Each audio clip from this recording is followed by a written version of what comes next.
Et bonjour à tous, ravi de vous retrouver, c'est Riquet, bienvenue sur cette nouvelle matinale concernant les crypto-monnaies. Nous sommes le jeudi 29 septembre et à l'heure où j'enregistre cette vidéo, il est 8h53 et on est parti pour une vidéo avec un programme chargé. Je vais vous présenter tout simplement un trade dans lequel je suis actuellement que j'ai donné sur le canal Telegram hier avec plutôt un signal où je suis assez confiant. On ira voir un petit peu où on en est et puis également on reviendra sur XRP dans cette vidéo parce qu'on l'a vu la semaine dernière, ça a bien pump, c'est en train de corriger depuis un petit moment. Je suis toujours dans le trade également, que j'ai un scénario, je ne lâche pas si facilement, donc on va voir un petit peu ce qu'il en est. Et puis on va s'attarder sur trois autres crypto-monnaies, dont une qui a complètement explosé ce matin. Et je vais pas forcément vous montrer, on va pas faire une analyse très poussée sur cette crypto-monnaie, mais je vais juste vous montrer ce qui m'intéresse d'un point de vue graphique sur cette crypto-monnaie pour que vous compreniez un petit peu quel est l'intérêt en fait de se positionner à l'achat et quand se positionner à l'achat au bon moment sur des crypto-monnaies qui explosent. Donc ça c'est vraiment plus on va dire un petit point théorique, un petit point technique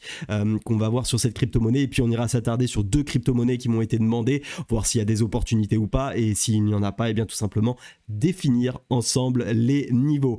Concernant j'ai envie de dire la météo du matin sur les crypto-monnaies avec cette heatmap, et bien on plutôt du vert. Voilà, faut être prudent parce qu'on voit que c'est des niveaux finalement ça va faire une semaine, 2 semaines qu'on est dessus, ça bouge pas, on le sait, on est dans un range, on connaît les niveaux notamment sur Bitcoin et Ethereum où on attend tout simplement une résolution, que ça soit à la hausse ou à la baisse. Pour l'instant on est dans le range, donc c'est pour ça qu'aujourd'hui je ne vais pas m'attarder sur Bitcoin et Ethereum pour la simple et bonne raison que j'ai regardé rapidement les graphiques ce matin, il se passe rien, on va d'une bande à l'autre, c'est du range. Moi je vous ai déjà expliqué dans les autres vidéos mes stratégies lorsqu'on est en range, donc écartez-vous plutôt du marché et allons chercher d'autres opportunités. C'est pourquoi je vous propose tout de suite d'aller sur les graphiques. Allez, on se retrouve donc sur le graphique de Atom Cosmos, un trade que j'ai donné hier dans le canal Telegram.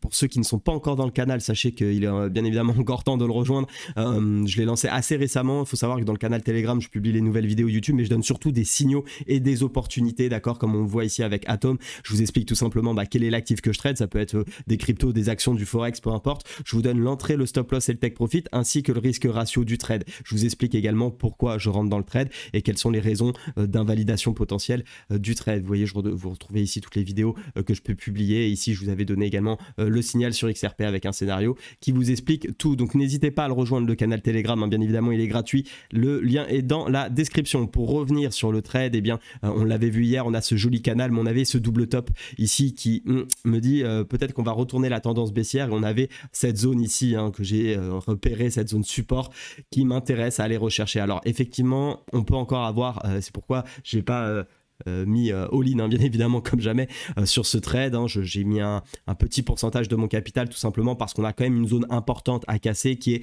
cette résistance oblique. J'en suis conscient. Maintenant la figure double top pour moi est plus intéressante.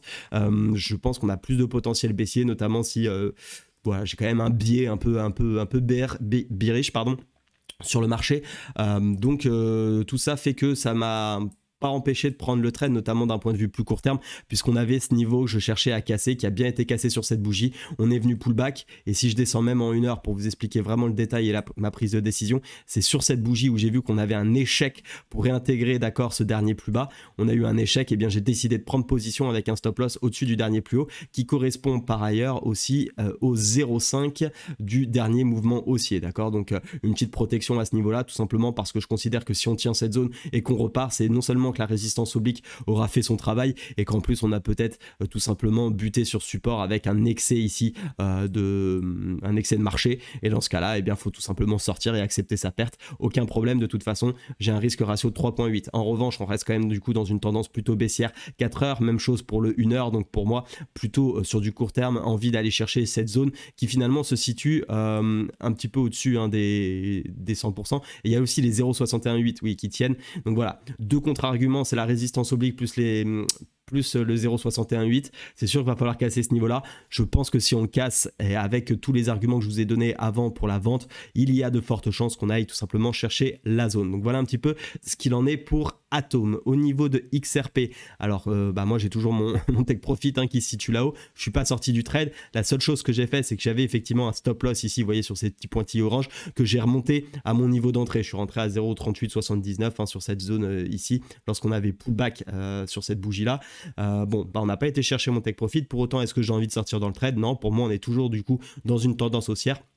Quand je vais voir en 4 heures, c'est sûr que c'est un petit peu plus compliqué. Maintenant, on tient pour l'instant les 0,5. Il suffit qu'on arrive à reprendre le niveau des 0,4470 et repasser au-dessus des moyennes mobiles ici en 4 heures. On pourrait continuer finalement la hausse et ça aurait été ni plus ni moins qu'une simple correction. Sachant qu'en fait, ce qu'on est venu faire, regardez bien ici, c'est tout simplement retester, d'accord, les derniers plus hauts. Donc, on se réappuie pour peut-être repartir. Donc, pas de raison pour le moment, selon moi, de sortir du trade. De toute façon, je serai break-even au pire. Donc, pas grande inquiétude. Je vais vous montrer maintenant la crypto-monnaie, non pas sur laquelle j'ai envie de rentrer bien évidemment parce que je ne vais jamais rentrer dans une accélération haussière comme celle-ci en daily, c'est évident. Pour autant, je trouve qu'elle est très intéressante en termes, même par rapport au Bitcoin ou à l'Ethereum, un petit peu par rapport à ce qu'on cherche. Lui, par exemple, c'est pour moi... Enfin, c'est une crypto pour laquelle je commencerai à songer à me positionner à l'achat. Ça ne veut pas dire que je me positionne aujourd'hui. Je vais vous expliquer pourquoi. Tout simplement parce qu'ici, on avait un range, d'accord, qui était situé entre ces deux bandes. Et vous voyez qu'on a explosé le range. Un petit peu à l'image, finalement, si je reviens un poil en arrière, d'XRP. Hein, vous voyez, ce range, si je me mets en daily, pour avoir un petit peu, vous voyez, on a bien un W qui est en cours. Mais tant qu'il n'est pas cassé, eh bien on va attendre. Et bien là, ERN, on voit qu'il y a eu une belle explosion. On peut bien évidemment se positionner plutôt ici. Et on pourrait chercher tout simplement à rentrer sur un pullback. Je pense qu'on peut revenir encore toucher ce pullback parce que là, on est sur un excès de marché. Et tout simplement, on a été chercher une zone qui est quasi... Non, on l'a même touché parce que tout à l'heure, quand j'ai regardé, on ne l'avait pas. Hop. Non, il ne veut pas me le mettre. Ok. Allez, mets-toi. D'accord. Alors, je sais pas ce qui se passe. Ok, on va y arriver. Vous voyez les derniers plus bas là? On est venu les toucher, on a buté dessus. Donc, zone de résistance à ce niveau-là, prise de profit probablement de ceux qui ont poussé l'accélération, possibilité que ça corrige et qu'on revienne du coup chercher un point d'entrée intéressant. Moi, mon point d'entrée intéressant, par exemple, sur RN, ça serait les 2,54. Pourquoi? Parce que c'est le pullback du W, donc ça nous permet d'avoir une superbe entrée et on pourrait tout simplement positionner un petit stop loss vers les 2,20 ou quelque chose comme ça, un peu plus dans le range, pour tout simplement se protéger, parce que si on réintègre le range, ça veut dire que tout ce mouvement était tout simplement une fausse cassure, mais là on a quand même une belle impulsion, donc j'ai envie de croire à l'accélération de ce coin. Je pourrais tout à fait me positionner ici et aller rechercher une nouvelle fois les 4,31 avec un scénario un petit peu de ce type. Alors, il faut que je pense à zoomer, on me l'a demandé également. Hop là. Donc, vous voyez, on se positionne sur le pullback, d'accord? On met un stop loss, grosso modo, allez, quelques points en dessous finalement du pullback et on va rechercher le dernier plus haut, ce qui nous offre quasiment un ratio de 5, d'accord? Donc ça, c'est intéressant en termes de structure. Je ne dis pas que je rentre maintenant, mais pour vous présenter un petit peu la technique aussi que j'utilise dans le trading, notamment crypto en daily, bah voilà quelque chose qui me plaît énormément. On m'a demandé d'analyser ensuite le DIDX, que je ne connais pas personnellement très bien, mais en tout cas c'est intéressant aussi de voir un petit peu ce qu'il en est. Alors sur le DIDX, on est dans une tendance baissière, donc pour moi pas de raison d'acheter aujourd'hui, là tout de suite au prix auquel on est. Qu'est-ce qui pourrait me faire acheter? Moi, ce qui pourrait me faire acheter, c'est potentiellement qu'on descende encore un petit peu jusqu'au niveau en fait des derniers plus bas, soit qu'on casse et qu'on réintègre tout de suite, ça pourrait être un joli signal d'achat pour essayer d'acheter effectivement le bottom avec un stop loss juste en dessous, parce que si ça continue, bon bah c'est que la tendance baissière n'est pas finie, ou alors tout simplement une belle petite structure en W par ici, peut-être en 4 heures, pareil, acheter avec pareil un stop loss ici et aller rechercher tout simplement les 0,5 à ce niveau-là. Pour le moment, je vois vraiment pas de raison d'acheter. Pourquoi? Bah tout simplement parce qu'on voit bien que la tendance est baissière et la MM20 a même rejeté les prix et on reste dans un flux baissier. Donc DIDX, soyez attentif, évitez de rentrer un petit peu n'importe comment. Je pense, enfin selon moi en tout cas, bien évidemment cette vidéo, je le répète, hein, comme à chaque vidéo, n'est pas un conseil d'investissement, c'est simplement mes analyses, vous êtes libre de cliquer et de faire vos propres investissements et trades, mais pour moi c'est pas un moment opportun en tout cas, il n'y a pas de signaux dans mes stratégies qui me disent d'acheter, donc je reste à l'écart. Et enfin je vais analyser UOS, Ultra, qui est plutôt intéressant pour le coup, parce que un petit peu à l'image d'Atom, mais un petit peu à l'image d'Atom dans le sens où on a un canal aussi. Alors, est-ce qu'il faut prendre le short ici? Bah, c'est pareil. Moi, personnellement, je trouve que ce canal est plus propre. On n'a pas ce M-top aussi visible, je trouve, que sur Atom, même si on voit qu'on a une belle zone de rejet ici. On a ce niveau-là des 0,40 qui avait fait son travail, d'accord. Finalement, on l'a cassé, on l'a retravaillé, on n'a pas réussi à repartir. Donc, c'est un petit peu mon signal baissier pour moi sur UOS, c'est que finalement bah, on a échoué sur cette résistance. Pour autant, on a un canal haussier pour le moment qui tient, donc on pourrait tout à fait envisager sur le court terme, je vais descendre un petit peu, si on a une structure du type, vous voyez, on vient tester encore ce petit plus bas et on vient casser finalement le niveau des 0,35, je vais essayer de vous zoomer ça, voilà, hop, devrait être mieux. Si ici on a une petite structure en 4 heures du type comme ça, là on latéralise un peu et on vient finalement casser ce niveau. D'accord? Alors là, ça peut être intéressant de positionner un stop loss avec tout simplement aller chercher l'objectif d'une part de cette résistance, prendre par exemple des premiers profits si on a envie déjà de sécuriser une partie de ses gains, ou alors tout simplement aller chercher le haut du canal. Parce que le principe du canal, même si ici on a eu des excès, d'accord, c'est que vous voyez bien que ça fonctionne quand même pas mal.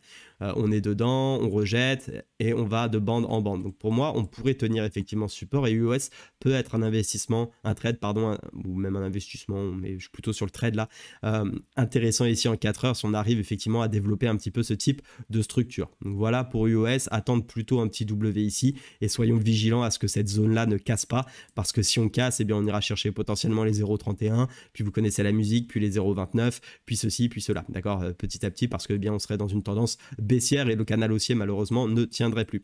Donc voilà les amis pour la vidéo d'aujourd'hui. Je vais essayer, mais sans grande garantie, de vous faire une vidéo demain. Après je pars en week-end de 4 jours. Donc il y aura probablement une vidéo lundi, mais pas lundi matin, plutôt lundi après-midi. Et pareil, mardi matin, je ne vais pas pouvoir faire la vidéo, donc ça sera plutôt mardi après-midi. Donc voilà, tout simplement pour vous tenir un petit peu au courant. Soyez prudents sur les marchés. On a vu des belles opportunités et scénarios potentiels. On a vu également comment je tradais avec ERN. N'hésitez pas à rejoindre le canal Telegram. Hein, il y a le lien dans la description par rapport à ce que je vous ai dit tout à l'heure. Abonnez-vous à la chaîne si ce n'est pas déjà fait et que le contenu vous plaît. Et surtout, restez prudents sur les marchés. Je vous dis à très vite. Allez, salut, ciao!